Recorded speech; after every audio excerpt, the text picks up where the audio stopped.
چھوٹی صورتیں.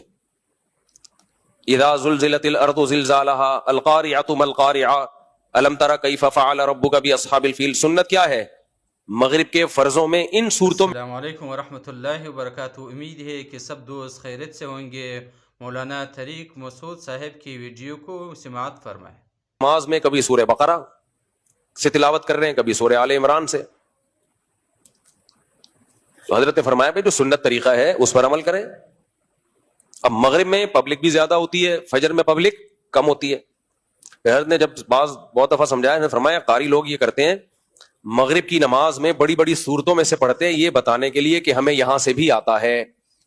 سمجھ رہے ہیں؟ اگر وہ علم ترا پڑھ لیں گے تو پبلک کہے گی یہ تو ہم بھی پڑھ سکتے ہیں, اس میں آپ نے کون سا تیر مار دیا.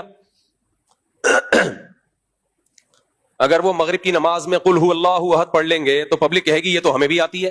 آپ وہاں سے پڑھیں جہاں سے پبلک کو نہیں آتا, تاکہ پبلک کو پتا چلے آپ بہت بڑے قاری ہیں. آپ نے مجھے دیکھا ہے میں مغرب کی نماز میں کیا پڑھتا ہوں رفیع بھائی, علم ترا قل هو اللہ احد. مجھے کتنے سال ہو گئے یہاں, 20 سال یہی صورتیں پڑھ رہا ہوں. بہت کبھی ایسا ہوتا ہے کہ بیچ میں سے پڑھ لی, حالانکہ ہم حافظ قرآن ہے الحمدللہ. مغرب میں ہم یہ پڑھ رہے ہوتے ہیں الہاکم التکاثر ویل لکل ہمزۃ لمزہ لإلاف قریش القاریۃ ما القاریہ. یہ سے چل رہی ہوتی ہے. بھائی پوری سورت ایک پڑھ لو ایک رکعت میں, دوسری رکعت میں دوسری پوری سورت پڑھ لو.